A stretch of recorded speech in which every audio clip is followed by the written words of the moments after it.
Dengue fever. You've probably heard the name, right? But do you really grasp the sheer scale of the challenge, especially in a country like India? You see, this isn't just some seasonal bug. It's a public health battle that's been raging for centuries against an enemy that just keeps changing the game. So let's dive in and unpack the story of this virus, its complicated relationship with over 1 billion people, and why this fight is nowhere near over. To really get what dengue is all about, you have to start with its nickname. And trust me, it's a brutal one. Way back in 1789, a physician named Benjamin Rush called it break-bone fever. And honestly, that's a painfully accurate way to describe the kind of severe muscle and joint pain that makes people feel like their bones are literally fracturing. So what is this thing exactly? Well, dengue is a virus, and it's spread by the bite of the Aedes mosquito. But here's the part you really need to remember. It's not just one virus. Dengue actually comes in 4 distinct flavors, or serotypes. And that diversity, that's the key to why it's so incredibly dangerous. You're not just fighting one opponent. You're up against a team of 4, and that makes it a whole different ballgame. So let's get into what the infection actually does to your body. When someone gets sick, what are the telltale signs that doctors are looking for? Okay, so doctors are looking for a very specific cluster of 4 critical signs. First off, you've got that relentless high fever. Then there's what's called a hemorrhagic tendency. Basically, you start to bleed easily, maybe through nosebleeds or little red spots on your skin. Third, a huge drop in your blood platelets, which is called thrombocytopenia.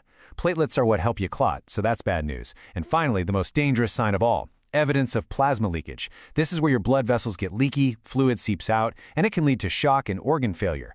It gets serious fast.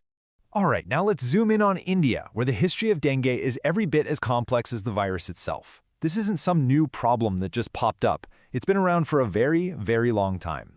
The story actually starts as far back as 1780, but the modern era really kicks off in the 1960s, with the first scientifically confirmed epidemic in Calcutta. The real game changer, though, was 1996. That's when Delhi got slammed by the first massive outbreak of severe dengue. Then, by 2003, things hit a critical point. All 4 serotypes were found circulating in Delhi at the exact same time. It was basically the perfect storm, just waiting to happen. This table really shows you just how slippery this enemy is. Just look at the constant shifts. For decades, one type of dengue 2 was dominant. Then, boom, in the 96 outbreak, a different, more aggressive strain takes over. After that, you see all 4 types mixing together. And by 2005, a totally different one, Dengue 3, becomes the main player. The virus is never sitting still. It's always evolving. So this constant shifting creates what scientists call a hyperendemic state. It's a pretty scary situation where you have multiple dangerous serotypes all circulating in the population at once.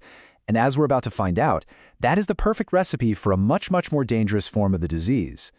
So why? Why is having all these different types of dengue floating around so perilous? Well, this brings us to the central, mind-bending paradox of dengue, where your body's own defenses can literally turn against you and trigger a devastating civil war inside your own immune system. Think about it. With most viruses, you get sick once, and then you have immunity, right? But with dengue, getting a second infection with a different serotype can be far worse than the first one. So, what on earth is going on here? It all boils down to this really dangerous phenomenon called the cytokine tsunami. It sounds dramatic, and believe me, it is. Picture this. You get your first infection, let's say with dengue 1. Your body does its job and makes antibodies. But later you get infected by, say, dengue 3. Those old antibodies? They're a terrible match.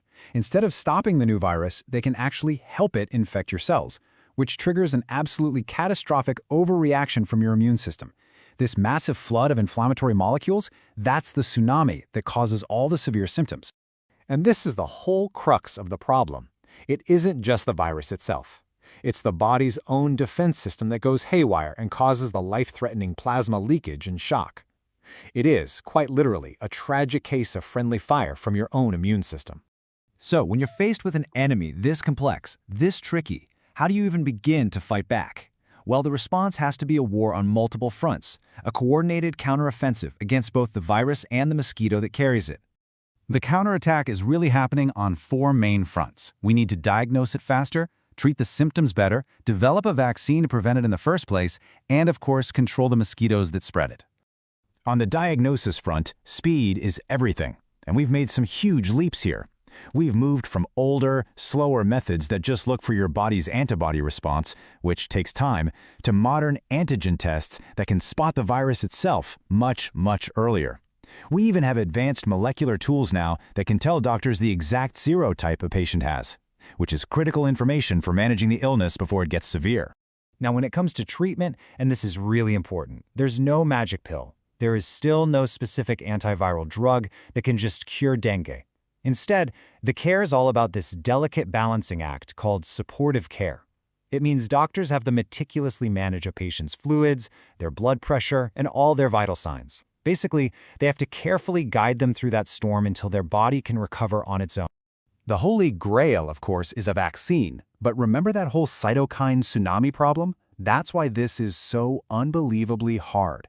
The vaccine has to be tetravalent, meaning it has to protect you against all 4 serotypes at the same time. Creating one that perfectly balances the immune response to all 4, well, it's a monumental challenge. But the good news is, Indian scientists are making some really key contributions here, developing innovative new components that have shown real promise in early studies.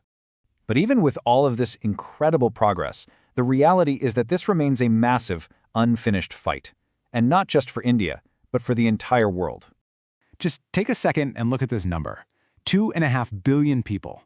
That's how many people are living in regions where they are at risk of getting dengue. The scale of this challenge is honestly hard to wrap your head around. And hey, don't just take my word for it. The researchers behind the paper we're drawing from for this explainer, they put it perfectly. They conclude that the challenges are literally everywhere. We still don't fully understand how this severe disease works, a perfect vaccine isn't here yet, and our methods for controlling mosquitoes just aren't enough. Which leaves us with a final, pretty sobering thought. The Aedes mosquito that spreads dengue absolutely loves warm, urban environments with plenty of standing water. So as our world gets warmer with climate change, and as more and more people move into cities, are we basically creating the perfect breeding ground for this breakbone fever to spread even further? Is this long, enduring battle actually just getting started?